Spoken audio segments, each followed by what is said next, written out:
या किसी मशीन तक सीमित नहीं है। यह पूरा मामला ट्रस्ट वर्सेस परसेप्शन का है। एक है पब्लिक ट्रस्ट, दूसरा है परसेप्शन। जिस तरीके से कल देर रात तक ये हाई वोल्टेज ड्रामा चलता रहा, खुद कुणाल घोष और शशि पांजा को भी इलेक्शन कमीशन ऑफ इंडिया की तरफ से उस स्ट्रांग रूम के अंदर ले जाया गया था जहां पर ईवीएम को सेफली सिक्योरली रखा जाता है। ममता बनर्जी जहां पर पहुंची वो दूसरी जगह थी, वो थी नेताजी इंडोर स्टेडियम जहां पर स्ट्रांग रूम बनाया गया था। देखिए, कई लेयर्स की सिक्योरिटी होती है, ये हर कोई जानता है। इसी तरह की तस्वीरें हमने उत्तर प्रदेश के चुनावों में भी देखी, जब ये कहा गया कि तमाम कार्यकर्ता पूरी तरीके से ग्राउंड पर डट जाइए, जब तक मतगणना ना हो जाए आप वहां से हटिए मत। अब जो यहां से मैसेजिंग और नैरेटिव जा रहा है ना नितीशा, वो वोटर के लिए तो जा नहीं रहा, क्योंकि वोटर अपना काम कर चुका है। यहां से जो मैसेज जा रहा है किसी भी पॉलिटिकल पार्टी की तरफ से, वो जा रहा है अपने कैडर के लिए, यानी वो अपने कैडर को मैसेज देना चाहता है। अगर खुद ममता बनर्जी सड़कों पर है, कल देर शाम तक यह भी खबर आई थी कि उसी स्ट्रांग रूम के बाद शुभेंदु अधिकारी पहुंचने वाले हैं। अब आप सोचिए, अगर दोनों के बीच में क्लैश होता तो क्या परिस्थितियां होती। मौके पर लगभग 40, 45, 50 मिनट, 1 घंटा, 60 मिनट्स, इस तरह की परिस्थितियां थी कि मौके पर कुछ भी हो सकता था। लेकिन पैरा फोर्सेस का हैवी डिप्लॉयमेंट, देखिए यहां से कुछ बहुत लॉजिकल चीजें हैं जो सबके सामने आ रही हैं। जनता भी बहुत सारी चीजों को समझती है। देखिए, ये कंट्रोवर्सी कोई नई तो है नहीं, इससे पहले भी ईवीएम को लेकर, उस पर ट्रस्ट डेफिसिट को लेकर हर कोई अपनी बात करता आया है। सीसीटीवी फुटेजेस जो जारी किया वो सवाल जरूर करता है, लेकिन वो कुछ साबित नहीं करता। ये सवाल और साबित करने के बीच की जो कश्मकश है ना, उसको हर कोई इस वक्त देख रहा है। परिस्थितियां बिल्कुल ठीक है। इलेक्शन कमीशन ऑफ इंडिया जो कि कंट्रोवर्सी का एंटीडोट मैं कहूंगा, क्योंकि अगर कोई कंट्रोवर्सी है आप उसको खत्म कैसे कर सकते हैं? फैक्ट्स के साथ, क्लैरिफिकेशन के साथ।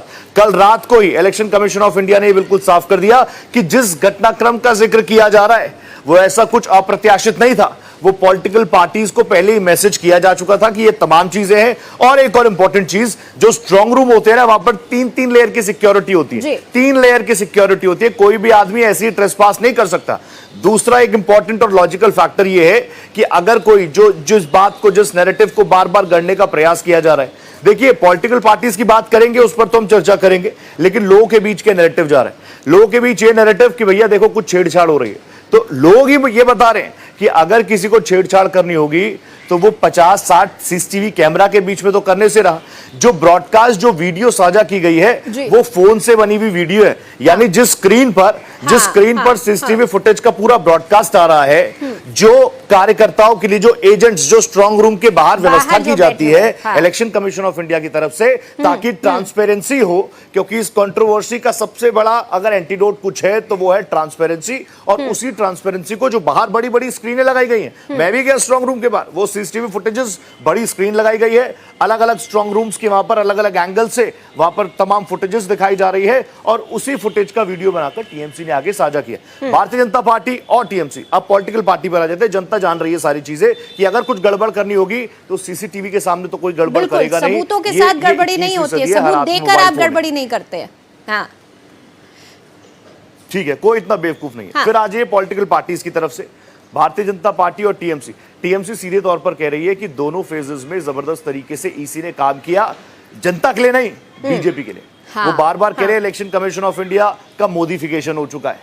इन्हीं बातों को लेकर वो दोनों फेजेस में रही। अब वो वोटर्स को कुछ मैसेज नहीं देना चाहती, वो कैडर को मैसेज देना चाहती है कि यहां पर भी टाइटनेस दिखाओ, क्योंकि टाइमिंग पर हर कोई सवाल उठा रहा है। पॉलिटिकल एनालिस्ट कह रहे हैं कि जैसे ही एग्जिट पोल आया उसके तुरंत बाद इतनी एक्टिवनेस टीएमसी में आ गई। क्या 8 में से 6 बड़े एग्जिट पोल जो सीधे सीधे दर्शा रहे हैं, एग्जिट पोल, मैं बार बार कह रहा हूं ये एग्जिट पोल है, ये सही भी हो सकते हैं, अस्तित्व से बहुत दूर भी हो सकते हैं, हकीकत से बहुत दूर भी हो सकते हैं। दूसरी तरफ बीजेपी कह रही है कि हताशा है, बीजेपी कह रही है हताशा है। और अभी से 4 तारीख को जो बड़ा नैरेटिव, जो बड़ा मैंडेट आने वाला है बीजेपी के खिलाफ, अभी से ठीकरा फोड़ने का काम, जो पूरी पटकथा है वो टीएमसी लिख चुकी है।